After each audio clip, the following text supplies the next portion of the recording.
Hello Facebook Live. This is Mike Village coming at you live from Columbus, Ohio on this kind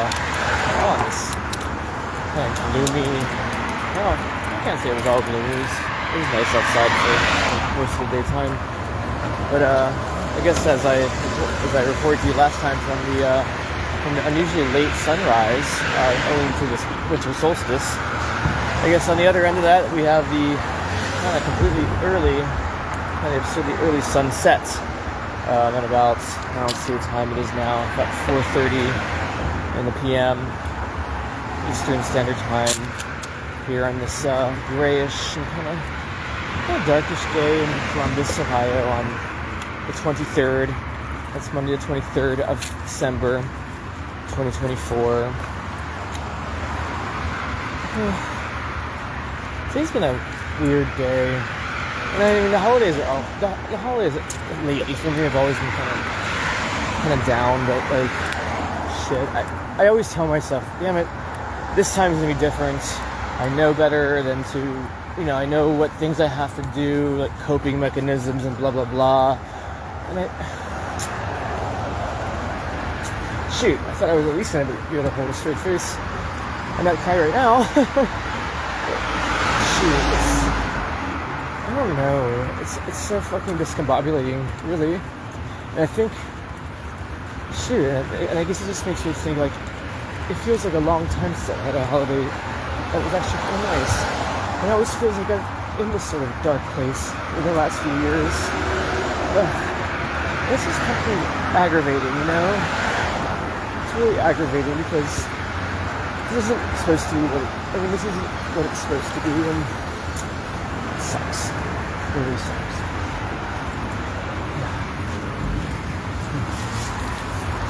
So I don't really have a lot to say. I guess if nothing else, this will be sort of a refreshing, if not kind of depressing, departure from my usual sort of kind of weed or caffeine induced sort of random topic hopping. I'm just kind of, it just feels very alone right now, and what I feel. I don't know what else to say about it. There's nothing like profound or like special about this post. There's just, I don't know. I guess it just needed to be said that I feel like shit, and it's okay to feel like shit, because I'm realizing that, like, all around me, other people feel like shit too, and and sometimes during these holidays, when all the Mariah Carey bullshit stops playing, and then you look around you and you sort of see what, like, kind of how upset everybody else is feeling. Like, it's okay to be upset. It's okay to not want to be happy. It's okay to, like, dare I say, even be the Grinch on Christmas, if that's kind of what you're feeling. I don't know what I feel. It's I guess they're gonna be the topic of my of today's open mic live. Is we'll play therapist here and see what the fuck's going on in my head right now, because it's a really big mess, and it's not even a cute one either. It's a really unpalpable and sort of indescribable void, I guess, really. And I don't know. Like, I try to tell myself, like, okay, don't be afraid of the abyss. Don't be afraid of the void, because that darkness, the darkness, the sort of the concept of darkness, and I remember talking about on a recent broadcast, on a relatively recent broadcast, the idea of silence, and about how sort of the idea of silence sort of just conceptually is a sort of uncomfortable feeling, and I guess that can be said about the, kind of the concept of the void, the concept of nothingness, the concept of the absence of something. And most often the case, I guess, we sort of think about the void as sort of being like a hole that is left behind from something that used to fill it. And and I guess in most cases, when we sort of reach that awful place, we sort of it's usually in sort of conjunction with the loss of a loved one or the loss of something significant in our life that caused that void to be there in the first place, I guess. And the whole idea of grief. I don't even know why I'm crying, guys. Like, I honestly, this is a weird one. I'm not even trying to queen out on you guys, and Lord knows He does. Never give me any fucking stars for anything, even as something that might be an Oscar-worthy performance, but that is not at all the motivation behind this. I don't know what, there is no motivation. I just needed to, I guess, talk to somebody. I guess really you guys are my therapist today. There we go, Facebook. You guys get to play therapist, and I don't even know how, that's probably the worst idea that one can do. But, I just had to get some shit off my chest, and this funny thing is I don't even know what shit I have on my chest. It's so, it's such a, weird thing, and I guess, yeah, I don't know. You guys are starting to talk. I'm done. Fuck. Hi, Joanne. Hi, Anita. Nice to see you guys. See, Facebook Live does have this funny thing of, sort of making me feel better just by seeing you guys not comment on here, but at least, just kind of being reminded of some of the people in my sort of life, or even in my orbit that I haven't seen in a while. And shoot, and I guess that is kind of comforting, and in the sense that there's always more time. There's always more time for us to, if we wanted to, reach out to each other and kind of reconnect. So that's and I'm the type of person that shoot, we can go 10 years without ever talking to each other, and pick up the phone, hang out for a drink the next day, and it'll just be I feel like most of the time that happens, at least with my friends, it sort of feels like the day after the last time we hung out. It's a funny little sort of time capsule feeling, as if those 10 years hadn't gone by and you're just back. It's a funny thing, sort of thing that when that happens, when you see somebody that you haven't talked to in a long time, especially somebody from high school or somebody from sort of a past life. And that's kind of I will say that is something that is nice about the holidays, as far as reconnecting with people and stuff. I think I don't, at least for me, I sometimes forget that. I think sometimes we get there's always that anxiety about seeing that person, and about being afraid of that you're going to see this person and not have anything in common anymore. That you'll sort of just be more aware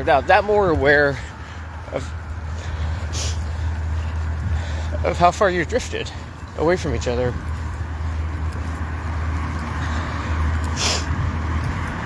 Yeah, and so I honestly don't know why I'm crying. It's just a funny thing. And I promise you, I am not crying for any sort of stars. God, I'm not that much of a fucking queen. Oh my Lord, it's. You know what? You guys cry too. We don't cry enough in our. We're especially men, of course. Men are sort of the ones that are notoriously not supposed to cry, but let it out, baby. We live in a world of such bottled up emotional mess. Not to mention, and we see it everywhere around us whenever we see a school shooting or something, some unfortunate byproduct of somebody who's not, who's got so much shit off on their chest that they just gave up. Yeah, and you see that all the time, and we're not really encouraged in today's age to cry on camera, and fuck, man, it's. I can't say that it feels good to do this, but I don't know, it feels kind of necessary, I guess.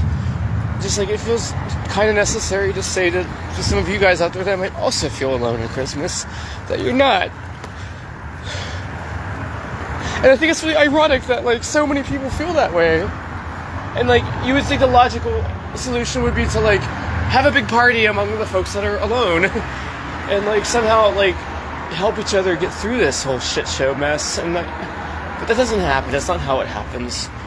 We just end up sort of retreating into our own little bunkers and cave, our own little homes and whatnot. And I guess it's kind of funny because I thought about this in the context of being unhoused and shit like that, and I remember thinking when I first started, during my first few days of being, homeless, if you will, that there was a certain, that there was a certain comfort, at least, that the situation forced myself to get the fuck out of the house. I mean, literally, when you're homeless, you don't have a house. So what better of a way to sort of prevent yourself from sort of retreating into that silo of just kind of that cesspool of just pity and just self-hatred that would otherwise just surround you when you're just locked in your room all night.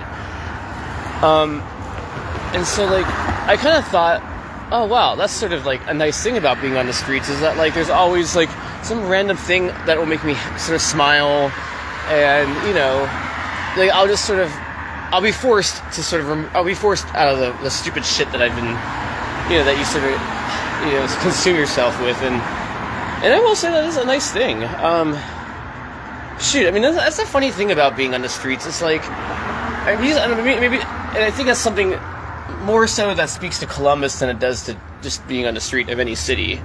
Because, I mean, Columbus, for some reason, to me, being on the streets of Columbus, oh man, and I've reflected a lot on this just in the last week or so.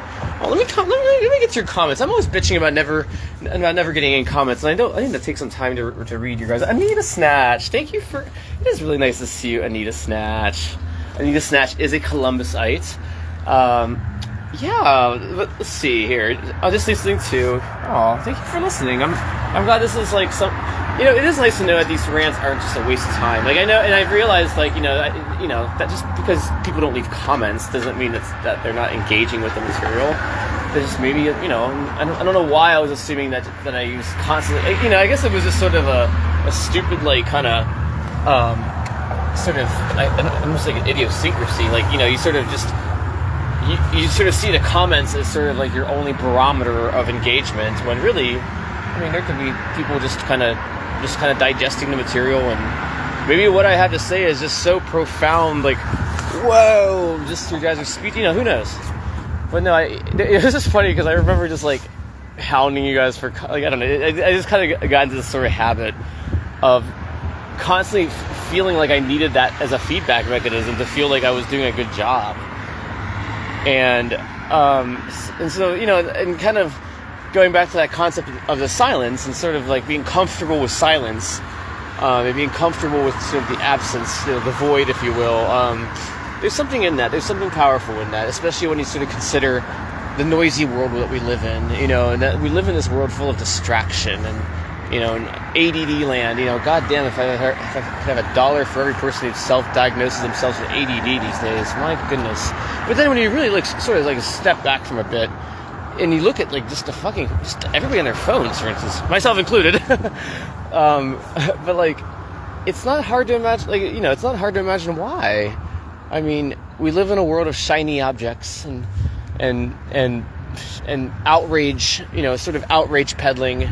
Where you go on the news and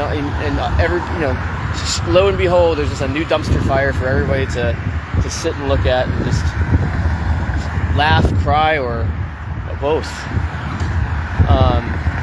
And shit. And I can only imagine that's going to get much, much worse in the next 4 years with our political. Yeah, let's not even dwell ourselves on that notion. But we have to think about that. We have to think about just like. We live, and I'm sure you guys have heard this term before, the attention economy.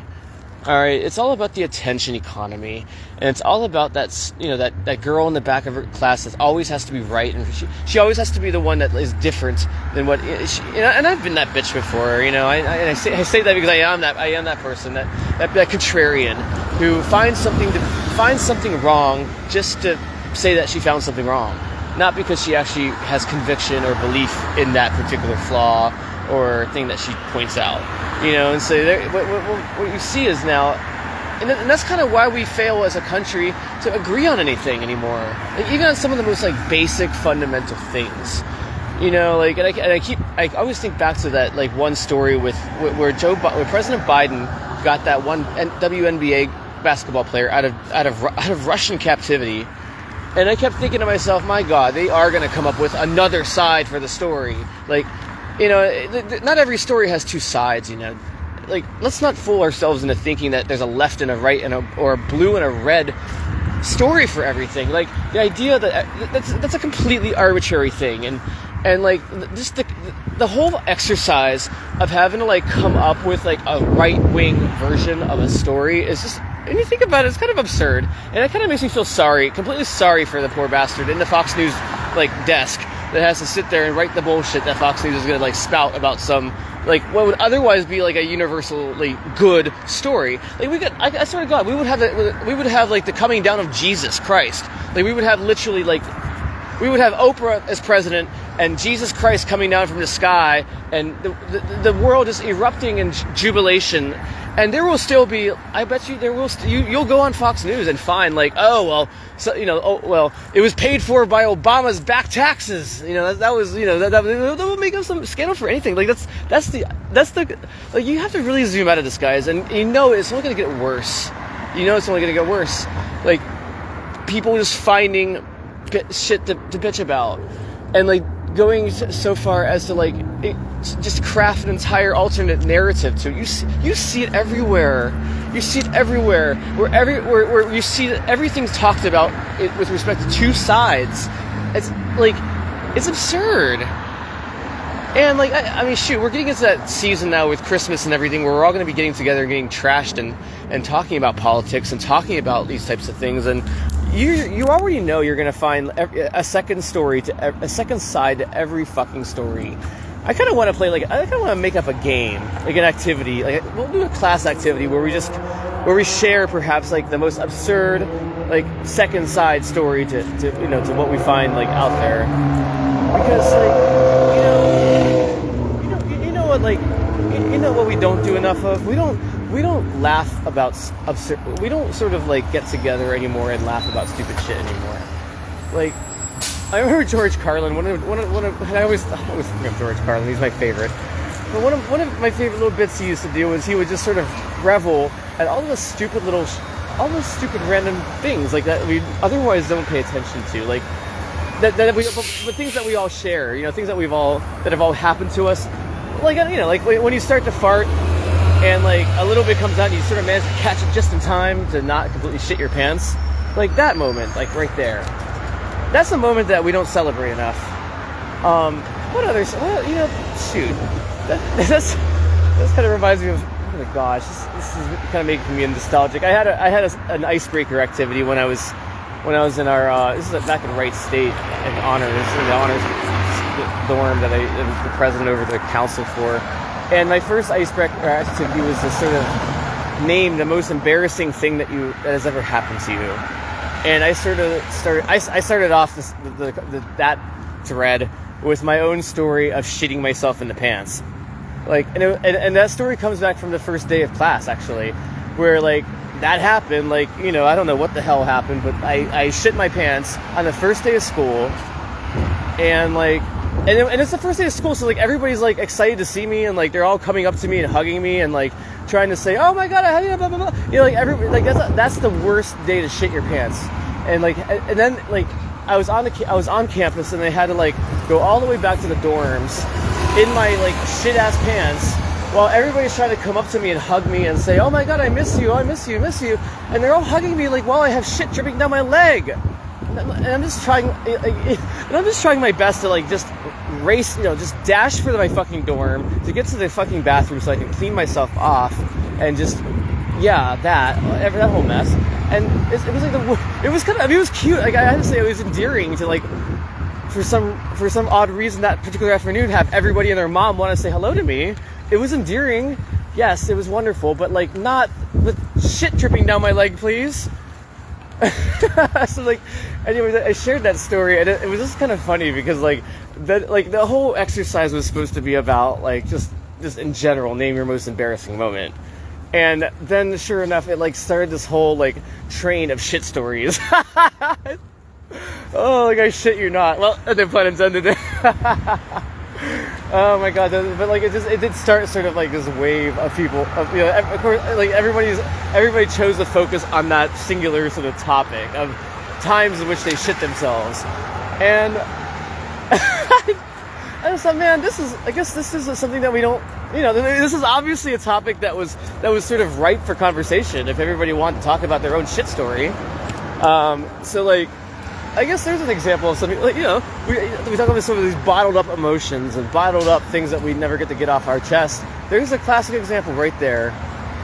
I mean, almost literally too. Oh God, I mean, thank God I don't have anything bottled up in me right now. Well, at least in that department. Oh shit, you know what? I feel better now already. Look at this. I just kind of coaxed myself out of that, like, awful fucking slump I was in before. Yeah. Oh, that's all. Shoot. That's fabulous. Thank you guys. I mean, I know you guys are sort of chime. I just made myself feel a little bit better now. My goodness. So maybe I will decide to not get a gun, buy a gun and wage warfare on and wage a sort of mass shooting event. Maybe I'll just laugh about shit tonight. I mean, just imagine that. Like, imagine some of these people who are so fucking, like, in such awful toxic headspaces like that. I mean, like, that they decide to, and I'm just thinking, I'm referring to, like, the last mass shooting, like, where it was like a 15-year-old girl. And I just thought, man, and I think as teenagers, we and you snatch, I love you.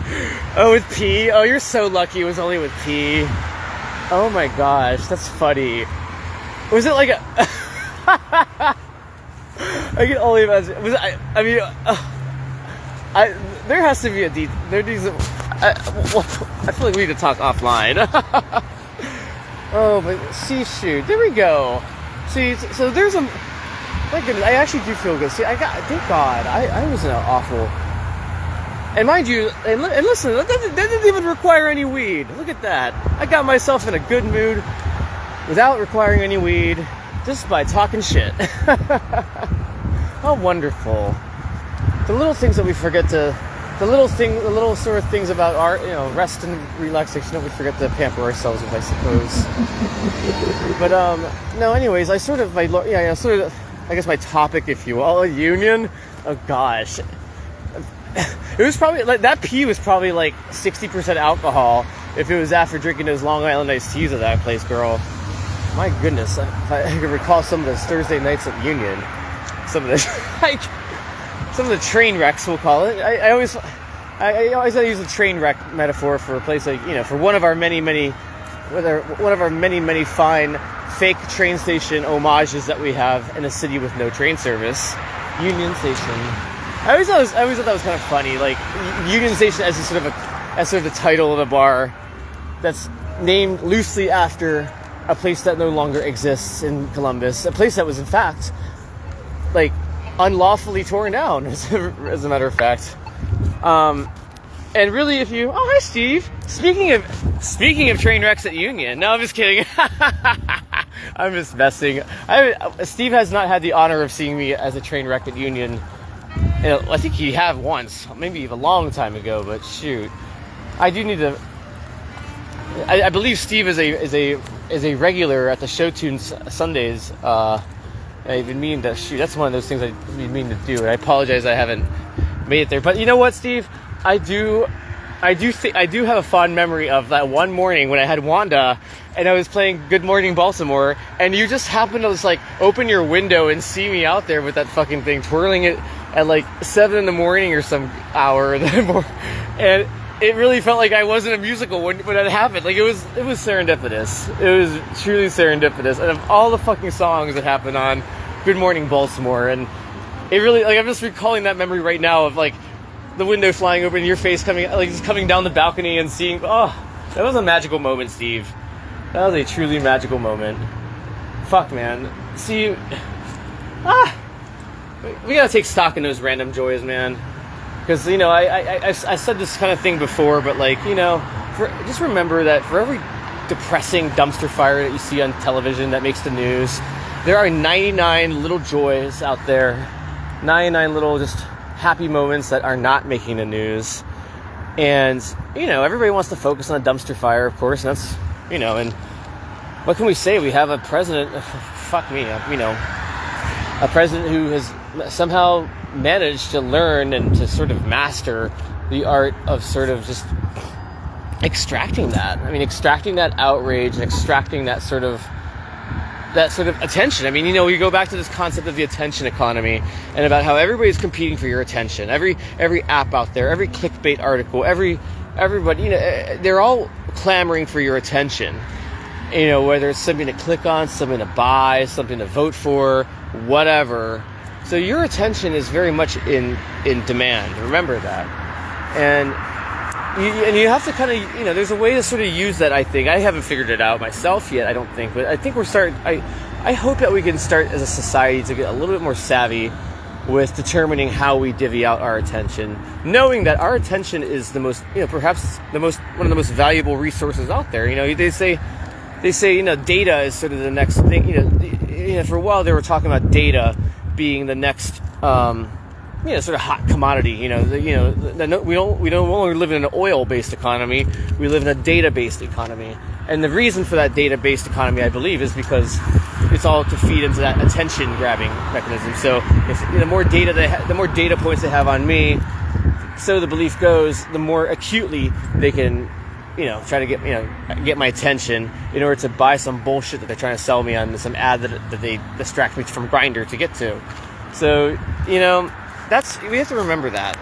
And I don't know how that's going to be, I don't have a solution for like what I can do with that, you know, knowledge, but, you know, we'll figure it out together, right? Yeah, I know I haven't gone to Union, shit, I mean, you haven't gone there since July. Oh, that's kind of sad. Shoot, I mean, you live right across the street, Steve. Now, there has to be, oh gosh, there has to be a compelling reason for that, given your proximity. Interesting. Well, I mean, I kind of, you know, I think I have some idea what you're referring to. I think a lot of us do, who, like, probably Anita as well. Where am I walking to? I don't know where I'm walking to. Where the fuck was I walking to? I was honestly having, like, this aimless day. I was going to go to the library and, like, where the fuck was I going to? That's a good... Well, you know what?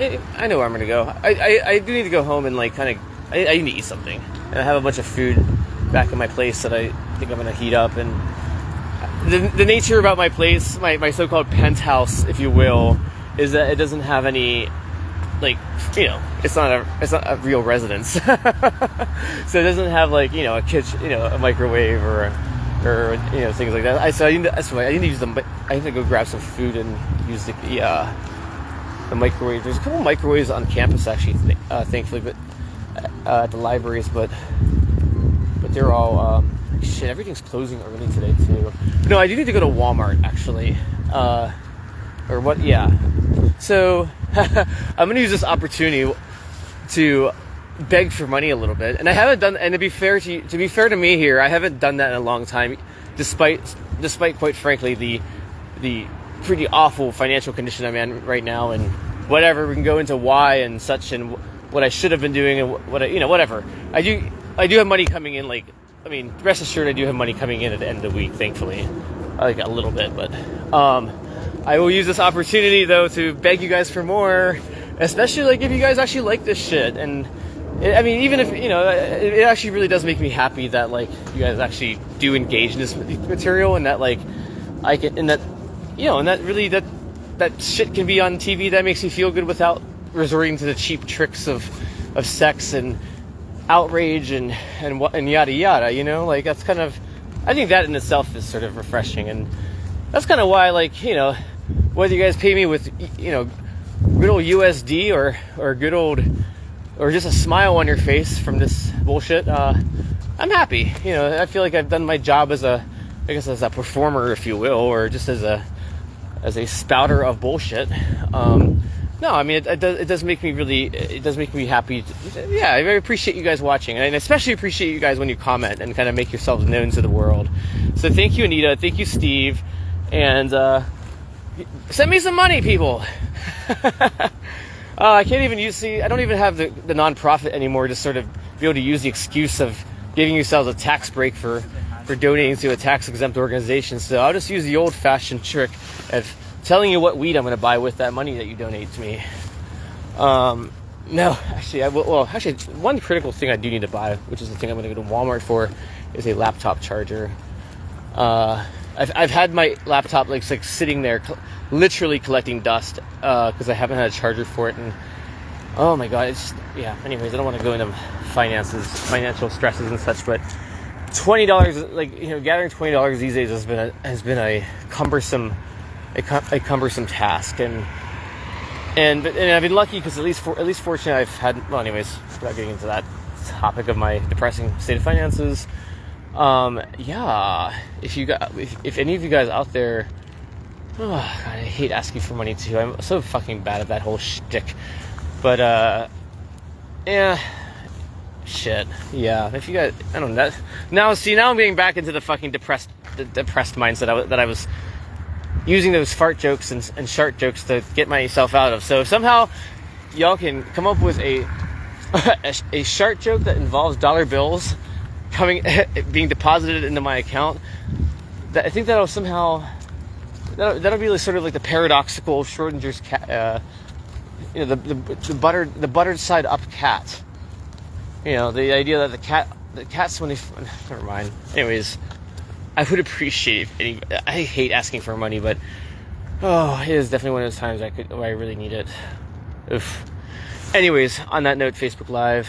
I feel like I just went into like sort of the vibe of a PBS, of sort of a public television telethon, where, oh man, I hate that.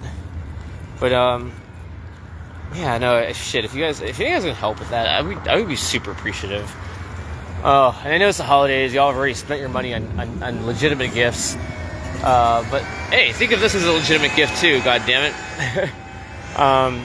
No, but seriously, shit. I mean, I need to get that charger, and there's been lots of little frustrations like that have been hampering me, and you know, like some of them are excuses and some of them are legit frustrations, I'll admit.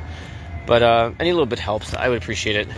And anyways, I don't know how to segue out of that, but you guys, I'll probably do. So okay, well, here's a good one.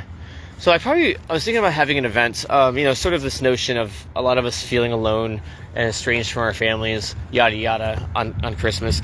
Yeah, I guess, you know, I'll probably try to put together some sort of like really half-assed event, like an online event perhaps, for just to kind of have something to do for those who want something to do on Christmas. So you know, check it out.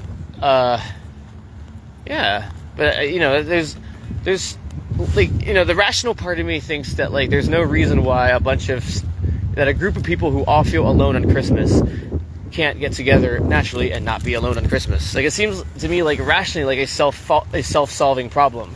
So we're gonna self-solve it, y'all. So let's do it. Let's make this Christmas great again.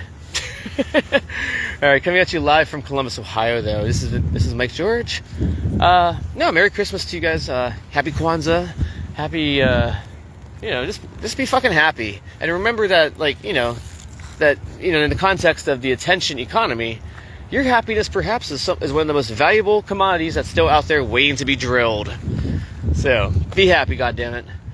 All right, this is Mike George, Columbus, Ohio. Take care of yourselves and take care of somebody else. Toodaloo. Whoop, finish button.